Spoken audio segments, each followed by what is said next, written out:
Assalamualaikum, dear students. Welcome to the Dr. Abdullah Academy, the most powerful physics series of the year. Students, I hope you are all good and doing well in your life. आज का हमारा जो topic है वो है in adding and subtracting numbers. Students, आपने सोचा होगा कि जब हम दो मुख्तलिफ मेजरमेंट्स को ऐड करते हैं या सब्सट्रैक्ट करते हैं तो इनका आंसर जो है वो कितनी एक्यूरेसी तक हमें लिखना चाहिए। क्या हम हमेशा डिजिट्स को काउंट करते हैं या डेसिमल जो है वो डेसिमल की जो प्लेस है वो मैटर करती है। आज के इस लेक्चर में स्टूडेंट हम एडिशन और सब्ट्रैक्शन के इसी रूल को देखेंगे और हम राउंडिंग ऑफ के असूल को सीखेंगे। जैसे कि हमने प्रीवियस लेक्चर में मल्टीप्लाई और डिवीजन के केस में हमने देखा था कि डेसिमल को और सिग्निफिकेंट फिगर्स को किस तरह से हैंडल करते हैं और डिजिट्स को हम किस तरह से राउंड ऑफ करते हैं। इस लेक्चर में भी हम यही सीखेंगे कि जब हम जो अपने डिजिट्स हैं उनको ऐड करते हैं या उनको सब्ट्रैक्ट करते हैं तो उस केस में हमें कौन सा रूल जो है वो अप्लाई करना होगा। तो आज का जो ये हमारा टॉपिक है ये बहुत ही इंटरेस्टिंग है और कॉन्सेप्ट वाइज भी बहुत इंपॉर्टेंट है, तो इसलिए इसको बिल्कुल इंटरेस्ट लेके और ध्यान से समझिएगा। तो हमारे साथ रहिएगा फुल लेक्चर में। अगर आप इंटरेस्टिंग है इस लेक्चर को समझने में तो चलिए स्टार्ट करते हैं। बिस्मिल्लाहिर्रहमानिर्रहीम। देखिए इसकी first line, The number of decimal places retained in the answer should be equal to the smallest number of decimal places in any of the quantities being added or subtracted। वही same बात जो हमने multiply और division वाले number के case में पढ़ी थी कि जो हमारा स्टूडेंट फॉर एग्जांपल हम 3-4 वैल्यूज डेसिमल वाली वैल्यूज को हम ऐड कर रहे हैं या हम सब्ट्रैक्ट कर रहे हैं, तो जो हमारा फाइनल आंसर होगा वो उसके अंदर डेसिमल के बाद हम उतने ही डिजिट्स लिखेंगे जितने डिजिट्स हमारे स्टूडेंट कम होंगे। यानी जिन डिजिट्स को हम आपस में ऐड कर रहे हैं या सब्ट्रैक्ट कर रहे हैं तो उन सब के अंदर हमें देखना है कि सब वैल्यूज में से सबसे कम जो सिग्निफिकेंट फिगर्स हैं किस वैल्यू के अंदर हैं। फॉर एग्जाम्पल यहाँ पर जैसे देखिए हमने यहाँ पर जैसे हमने इन 3 डिजिट्स को हमने ऐड किया तो यहाँ पर देखिए इसके अंदर 3 डिजिट्स पॉइंट के बाद 1 डिजिट आ रहा है, इसमें भी पॉइंट के बाद 2 डिजिट्स आ रहे हैं, इसमें पॉइंट के बाद जो है वो 3 डिजिट्स आ रहे हैं, लेकिन सिग्निफिकेंट फिगर कितना है 1 है। अब देखिए स्टूडेंट, अब इन 3 डिजिट्स में से हमने देखना है कि डेसिमल के बाद जो है सबसे कम डिजिट्स किस वैल्यू के अंदर आ रहे हैं। तो आप जरा गौर कीजिए कि इसके अंदर 1 है, इसके अंदर 2 है और इसके अंदर 3 है, सबसे कम इसमें है। सो हमारा जो फाइनल आंसर होगा, हमने जब एडिशन के बाद फाइनल आंसर लिखना है तो उसके अंदर भी हमें 1 डिजिट ही लिखना होगा, क्योंकि हमें जो रकम दी गई है उसके अंदर उसकी वैल्यूज के अंदर जो सबसे कम प्लेसेस थी डेसिमल के बाद वो कितनी है 1। सो हमारे आंसर के अंदर भी डेसिमल के बाद कितनी प्लेस कवर होना चाहिए 1। सो यहाँ पर यही बात कह रहा है कि the number of decimal places retained in the answer, आपने डेसिमल के बाद उतने ही प्लेसेस को कवर करना है, should be equal to the smallest number of decimal places in any quantities being added और सब्ट्रैक्टेड। यानी जिन रकमों को आप ऐड कर रहे हैं या सब्ट्रैक्ट कर रहे हैं उन रकमों में से आपने देखना है कि उन रकमों में से सबसे smallest number of decimal places किसकी हैं। तो यानी डेसिमल के बाद सबसे कम जो डिजिट है वो किस रकम के बाद है, तो जितने कम हुए उसके अंदर उतने ही हमने अपने आंसर के अंदर लिखने हैं। जैसे यहाँ पर 1 था इसलिए हमने अपने आंसर के अंदर भी 1 डिजिट ही लिखा आफ्टर द डेसिमल पॉइंट। ठीक है, यानी जिस नंबर में डेसिमल प्लेसेस सबसे कम है वही हमारा लिमिट ऑफ प्रिसीजन बन जाएगा। ये रूल हमें बताता है स्टूडेंट के जो रिजल्ट है वो हमारा उतनी ही एक्यूरेसी तक मीनिंगफुल है जितनी हमारी लीस्ट प्रिसीज जो है, जितनी हमारी जो लीस्ट वैल्यू है या जितनी डेसिमल के बाद लीस्ट जो डिजिट वाली वैल्यू है वो इस बात को कहता है कि करती है, डिसाइड करती है कि हमारे डेसिमल के बाद कितने डिजिट्स जो है वो आने चाहिए। और स्टूडेंट्स आगे चलते हैं। In this case the number of significant figures is not important. कहता है कि इस केस में सिग्निफिकेंट फिगर जो होते हैं वो अहम नहीं होते। It is a position of the decimal that matter. कहता है कि इस केस में डेसिमल की जो पोजीशन है वो अहमियत रखती है, जबकि सिग्निफिकेंट फिगर्स जो होते हैं वो अहमियत नहीं रखते। यानी जब हम एडिशन कर रहे होते हैं या जब हम सब्ट्रैक्शन कर रहे होते हैं तो हम ये नहीं देखते कि नंबर में कितने मीनिंगफुल डिजिट्स हैं या कितने जो है वो सिग्निफिकेंट फिगर्स होते हैं, बल्कि इस चीज में हम इस कॉन्सेप्ट में एडिशन और सब्ट्रैक्शन वाले कॉन्सेप्ट में हम ये देखते हैं कि डेसिमल पॉइंट जो है वो कहाँ पर है, क्योंकि स्टूडेंट एडिशन और सब्ट्रैक्शन में डेसिमल पॉइंट ही किसी बात को डिसाइड करता है कि जो रिजल्ट है हमारा कहाँ तक रिलायबल है। तो आपने याद रखना है जब हमने एडिशन करनी है या जब हमने सब्ट्रैक्शन करनी है तो उस केस में हमने सिर्फ डेसिमल की पोजीशन को जो है वो मद्देनजर रखना है, जबकि हमने सिग्निफिकेंट फिगर जैसा कि हमने मल्टीप्लाई और डिवीजन वाले केस में देखा था हमने इस केस में ऐसा नहीं करना, बल्कि हमने अपना जो डेसिमल की पोजीशन है उसको जो है वो ध्यान में रखना है। फॉर एग्जांपल अगर दो वैल्यूज़ को हम आप इसमें ऐड कर रहे हैं, तो एक वैल्यू के अंदर डेसिमल के बाद 3 प्लेसेस हैं और एक वैल्यू में डेसिमल के बाद 2 प्लेसेस हैं। तो हमारा जो फाइनल आंसर आएगा उसमें भी हम जो है डेसिमल के अंदर 2 प्लेसेस को लिखेंगे, यानी हमने अपनी वैल्यूज़ को देखना है, जो वैल्यूज़ हमें दी गई हैं जमा करने के लिए या माइनस करने के लिए, उसको हमने देखना है कि जिस वैल्यू के अंदर डेसिमल के बाद जितने कम पॉइंट्स आएंगे उतने कम पॉइंट्स ही, कम से कम पॉइंट्स जितने आए होंगे उसको हमने काउंट करना है, और हमारे आंसर के बाद भी डेसिमल के बाद उतने ही पॉइंट्स जो है वो आने चाहिए। आगे यहाँ पर एग्जांपल दी गई है। For example suppose we wish to add the following quantities expressed in metres, कहता है कि ये दो क्वांटिटीज हैं, हम इनको ऐड करना चाह रहे हैं। तो इसको ऐड करते हैं और देखते हैं कि इसका क्या रूल बताया गया है और कैसे हम जो है वो ऐड कर सकते हैं। अब यहाँ पर स्टूडेंट ए वाले केस में हमें 3 जो है वैल्यूज दी गई हैं। सबसे पहली वैल्यू हमारे पास 72.1 है, सेकंड वैल्यू हमारे पास 3.42 है, थर्ड वाली है 0.003। अब देखिए यहाँ पर हमने जो है पॉइंट को कहता है कि आपने बिल्कुल सेम कंडीशन में रखना है, पॉइंट को आपने बिल्कुल सेम एक ही लाइन में लिखना है। ये देखो पॉइंट बिल्कुल एक दूसरे के सामने आ रहे हैं। अब देखिए 3 के ऊपर कोई भी वैल्यू नहीं है, सो 3 वैसे ही अकेला नीचे आ जाएगा। 0 के ऊपर 2 है, 2 आ जाएगा। यहाँ पर 4 और 1 को ऐड करेंगे 5 आ जाएगा। यहाँ पर आप 3 और 2 को ऐड करेंगे 5 आ जाएगा, यहाँ पर 7। अब हमने देखना है कि पॉइंट के बाद हमने कितने डिजिट्स रखने हैं। अब जरा गौर कीजिए कि हमारे पास पॉइंट के बाद जो सबसे कम डिजिट आ रहे हैं वो किस वैल्यू में है। इसमें 1 है, इसमें 2 है और इसमें 3 है, सबसे कम इसमें आ रहा है। सो हमने इसी को देखते हुए ही अपना आंसर जो है वो डिसाइड करना है। इसीलिए हमारे पास यहाँ पर 75.5 आएगा, यानी ये वाला 5 2 3 इसके अंदर ऐड नहीं होगा, उसको हम डिलीट कर देंगे। तो वही बात कि हमने जो है अपना वैल्यूज को देखना है, जिस वैल्यू के अंदर सबसे कम डेसिमल प्लेसेस आ रहे होंगे डेसिमल के बाद उतने ही हमने अपने आंसर के अंदर ऐड करने हैं। सो यहाँ पर कम जो डेसिमल प्लेस थे वो 1 थी, इसलिए हमने आंसर के अंदर भी 1 प्लेस को कवर किया। सेम इसी तरह बी पॉइंट देखिए एग्जांपल को, यहाँ पर अब हमें 3 वैल्यूज दी गई हैं। 2.7543, सेकंड वाली है 4.10, थर्ड वाली है 1.273। हम इसी तरह इसको भी ऐड करेंगे। यहाँ पर देखिए बिल्कुल पॉइंट जो है वो एक लाइन में आ रहे हैं। 3 वैसे का वैसे आ जाएगा, 4 और 3 7 हो जाएंगे, ठीक है। 5 और 7 जो है वो हमारे पास 12 हो जाएंगे। 2 यहाँ पर 1 यहाँ पर कैरी चला जाएगा। 4 2 6 और 1 7 और एक जो हमने कैरी दिया वो 8 हो जाएगा। अब यहाँ पर देखिए यहाँ पर पॉइंट के बाद यहाँ पर हमारे पास 4 डिजिट्स आ रहे हैं, इसमें 2 डिजिट आ रहा है और इसमें 3 है, यानी सबसे कम जो है वो इसके अंदर आ रहे हैं 2 डिजिट्स। सो हमने अपने आंसर के अंदर बी पॉइंट के बाद 2 डिजिट्स को ही लिखना है। तो इसलिए हम क्या करेंगे 8.12 तक अपना जो है वो डिजिट को लिखेंगे, बाकी को रिमूव कर देंगे।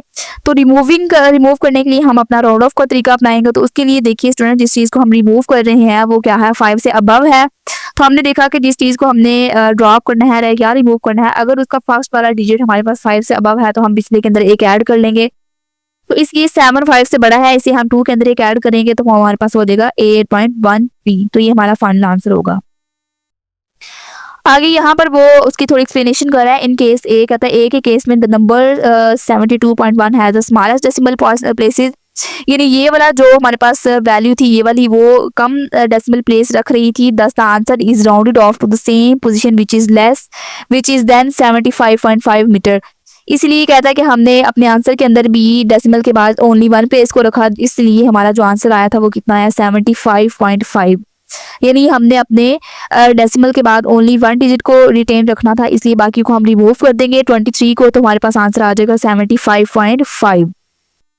आगे देखिए इन केस बी के केस में क्या हुआ, the number 4.10 has the smallest number of decimal places and hence the answer is rounded off to be the same decimal position which is then 8.13 metre. अब B case में कहता है कि हमने इन तीनों वैल्यूज में से देखनी है कि किसकी डेसिमल के बाद जो है वो सबसे कम प्लेसेस कवर कर रही हैं। अब यहाँ पर 4 प्लेसेस थी, यहाँ पर 2 थी, यहाँ पर 3 थी, सबसे कम 2 वाली है। सो हमारा आंसर भी उसी पोजीशन के अकॉर्डिंग आना चाहिए, यानी हमारे डेसिमल के बाद जो है वो ओनली 2 पॉइंट आने चाहिए। सो इसीलिए हमने जब अपने जो है अपने आंसर को लिखा तो वो हमारे पास 2 डिजिट तक आया। तो उसको जब हम राउंड ऑफ करके लिखेंगे तो हमारे पास आंसर आ जाएगा 8.13, यानी 2 की जगह 3 आ जाएगा, एक एडिशन हो जाएगी। तो ये था स्टूडेंट हमारा ये वाला लेक्चर। इसके अंदर हमने इन एडिशन और एडिटिंग एंड सब्ट्रैक्टिंग नंबर्स को देखा कि किस तरह जो है इनके डेसिमल को कवर जो है वो हैंडल किया जाता है और राउंड ऑफ किस तरह किया जाता है। अब यहाँ पर एक छोटा सा टॉपिक दिया हुआ है लिमिटेशंस का, उसको देख लेते हैं। उसके अंदर स्टूडेंट ये बताया गया है कि जब हम सिग्निफिकेंट फिगर्स को इस्तेमाल करते हैं तो क्या वो हमेशा मेजरमेंट की सारी एक्यूरेसी को शो करते हैं। तो ये क्या सिर्फ डिजिट्स जो है वो काउंट करने से पूरा जो है हमारा जो एक्सपेरिमेंट है वो एक्यूरेट बन जाता है। तो इस टॉपिक के अंदर स्टूडेंट हम यही सीखेंगे कि सिग्निफिकेंट फिगर्स जो होते हैं उनकी क्या लिमिटेशंस हैं, यानी वो कहाँ तक हमारे काम आ सकती हैं और कहाँ पर उनकी जो लिमिटेशंस है या उनकी जो बाउंड्रीज है वो होती हैं। ये टॉपिक समझना हमारे लिए स्टूडेंट रियल लाइफ के एक्सपेरिमेंट के अंदर भी बहुत ज़्यादा एक्यूरेसी के साथ और कई गुना जो है कई जो फैक्टर होते हैं उनको हमें क्लियर कट बना सकता है। तो इसलिए ये टॉपिक बहुत इंपॉर्टेंट है और इसको देखते हैं। देखिए इसकी first line, significant figures deal with only one source of uncertainties that inherent in reading of scale। कहता है कि जो significant figure होते हैं वो सिर्फ एक ही किस्म की uncertainty को जाहिर करते हैं। ठीक है, only one source of uncertainties, एक ही किस्म की जो अनसर्टेनिटी होती है उसको जाहिर करते हैं। That inherit in reading of scale, कहता है कि जो कि स्केल को पढ़ने में नेचुरली तौर पर हमारी मौजूद होती है, सिर्फ उसी को जाहिर कर रहा होता है। अब देखिए स्टूडेंट, जब भी हम कोई मेजरमेंट लेते हैं, मसलन रूलर की मदद से हम लेंथ को मेजर कर रहे होते हैं या बैलेंस की मदद से हम वेट को मेजर कर रहे होते हैं, तो जो स्केल होता है वो रीड करने में हमेशा थोड़ी बहुत गलती जो है वो कर जाता है, यानी उसके अंदर थोड़ा बहुत जो एरर है वो पॉसिबल होता है, क्योंकि वो मशीन है, मशीन जो है बिल्कुल एक्यूरेट नहीं होती। कोई भी ऐसा मेजरिंग इंस्ट्रूमेंट नहीं है जो बिल्कुल 100% एक्यूरेट है, उसके अंदर थोड़ी बहुत जरूर जो है वो गलती मौजूद होगी। तो यही जो छोटी सी मिस्टेक होती है, रीडिंग मिस्टेक होती है, वो अनसर्टेनिटी कहलाती है। और जो हमारे सिग्निफिकेंट फिगर्स होते हैं सिर्फ इसी रीडिंग एरर को शो करते हैं, यानी अगर स्केल सिर्फ हमें मिलीमीटर तक बना जो है रीडिंग बता रहा होता है तो हम इससे ज़्यादा रीडिंग जो है एक्यूरेट नहीं ले सकते। यही वजह है कि जो सिग्निफिकेंट फिगर्स होते हैं वो सिर्फ स्केल रीडिंग तक ही महदूद होते हैं, बाकी जो तमाम एरर्स हैं उनको नहीं बताते। तो यही चीज़ यहाँ पर बयान की जा रही है कि one source of uncertainty that inherit reading of the scale, यानी स्केल जो है वो रीडिंग करने में थोड़ी बहुत गलती कर जाता है, उसको हम कहते हैं ये क्या है, अनसर्टेनिटी है। आगे देखिए, real experimental uncertainties have many contribution. कहता है कि असल में क्या होता है कि एक्सपेरिमेंट की जो अनसर्टेनिटीज होती हैं, कहता है कि वो बड़ी कई इकसाम की हो सकती हैं, यानी मैनी कंट्रीब्यूशन उसकी कई इकसाम हो सकती हैं, इंक्लूडिंग कहता है कि जिसके अंदर इंक्लूड होता है पर्सनल एरर, यानी इंसान की अपनी गलती हो सकती है, पर्सनल एरर हो सकता है, and some time hidden systematic error, और बाज़ औक़ात कहता है कि जो सिस्टम के अंदर जो एरर है वो भी मौजूद हो सकते हैं। अब स्टूडेंट याद रखो कि एक्सपेरिमेंट में एरर जो है वो सिर्फ रीडिंग स्केल रीडिंग की वजह से ही नहीं आता, बल्कि इसके और भी कई तरह से फैक्टर्स हो सकते हैं। यहाँ पर यही बताया जा रहा है कि सिर्फ स्केल की रीडिंग वाला फैक्टर नहीं बल्कि और भी कई फैक्टर इसके अंदर आ सकते हैं। फॉर एग्जांपल यहाँ पर टू बताई गई है, जैसे पर्सनल एरर आ सकता है और सिस्टमैटिक एरर आ सकता है। पर्सनल एरर, अब स्टूडेंट इसको इस तरह से समझिए कि जैसे जो ऑब्जर्वर होता है, यानी जो इंस्ट्रूमेंट को यूज करने वाला इंसान होता है, उसकी अपनी गलती होती है, यानी या तो उसे वो इंस्ट्रूमेंट जो है वो सही तरीके से यूज नहीं करना आ रहा होता, या जब वो रीडिंग ले रहा होता है तो वो रीडिंग जो है वो स्केल की रीडिंग कहता है कि उसका देखने का, उसको अपना आई का जो एंगल होता है वो ठीक से नहीं वो उसको सेट करता, या वो रीडिंग जो है वो जल्दी जल्दी में ले लेता है बस उसको, तो वो ज़्यादा जो है वो केयर नहीं करता, केयरफुली रीडिंग नहीं लेता, बल्कि जो है वो वैसे ही रैंडमली उसको जल्दी से ले लेता है, या जो उसकी नीडल होती है उस इंस्ट्रूमेंट की वो गलत पॉइंट पर देखी जाती है। तो ये सारे जो एरर्स होते हैं ये इंसान की अपनी इंटेंशंस की वजह से होती हैं, और इसको कहते हैं हम पर्सनल एरर या ह्यूमन एरर, यानी जो इंसान की अपनी मर्जी से आ रहे होते हैं, जो या तो इंसान को इंस्ट्रूमेंट यूज नहीं करना आ रहा होता है, या उसकी जो है उससे कोई मिस्टेक हो जाती है। ठीक है, तो ये तो होता है, यहाँ तक जो है ये ह्यूमन की कंट्रीब्यूशन होती है, यानी इंसान की अपनी जो है उस एरर की वजह से आ रहे होते हैं। अब दूसरा जो हमें यहाँ पर बताया गया है वो है सिस्टमैटिक एरर। अब ये स्टूडेंट ये वो वाला एरर है जो हर बार कहता है एक ही डायरेक्शन में रिपीट होता जा रहा है, क्योंकि ये सिस्टम के अंदर यानी उस इंस्ट्रूमेंट के अंदर ही जो है थोड़ा बहुत एरर या उसके अंदर थोड़ा बहुत जो है वो मिस्टेक मौजूद होती है। मसलन फॉर एग्जांपल जैसे इंस्ट्रूमेंट जो है उसके ऊपर जो स्केलिंग है वो प्रॉपर नहीं की गई होती, या जो हमारा थर्मोमीटर होता है, फॉर एग्जांपल थर्मोमीटर जो है वो प्रॉपरली जो कहता कि जो कैलिब्रेटेड नहीं होता, यानी इसके ऊपर भी स्केलिंग में थोड़ा बहुत डिफरेंट आ रहा होता है, तो इसीलिए कहता है कि जो हमारा रिजल्ट होता है वो थोड़ा कम आ जाता है या थोड़ा ज़्यादा आ जाता है। अब ऐसी गलती को स्टूडेंट हम हिडन सिस्टमैटिक एरर कहते हैं, यानी क्योंकि ये हमें बज़ाहिर नज़र नहीं आती, मगर कहता है कि ये जो हमारे रिजल्ट को इफेक्ट करती है ये हमें नज़र नहीं आ रही होती। लिहाजा जो सिग्निफिकेंट फिगर्स होते हैं वो इन एरर्स को कवर नहीं कर सकते, वो सिर्फ क्या करते हैं वो रीडिंग बेस्ड जो अनसर्टेनिटी होती है उसको ही बताते हैं, जबकि जो रियल एक्सपेरिमेंट्स में की गई जो हिडन जो फैक्टर्स होते हैं उसको नहीं दिखा रहे होते। आगे देखिए, one can not do better than that what the scale reading allows. कहता है कि हम स्केल रीडिंग से जो ज़्यादा स्केल रीडिंग से कहता है कि हम ज़्यादा एक्यूरेट मेजरमेंट नहीं ले सकते, बट द टोटल अनसर्टेनिटी में well be more than what the significant figure of the measurement would suggest.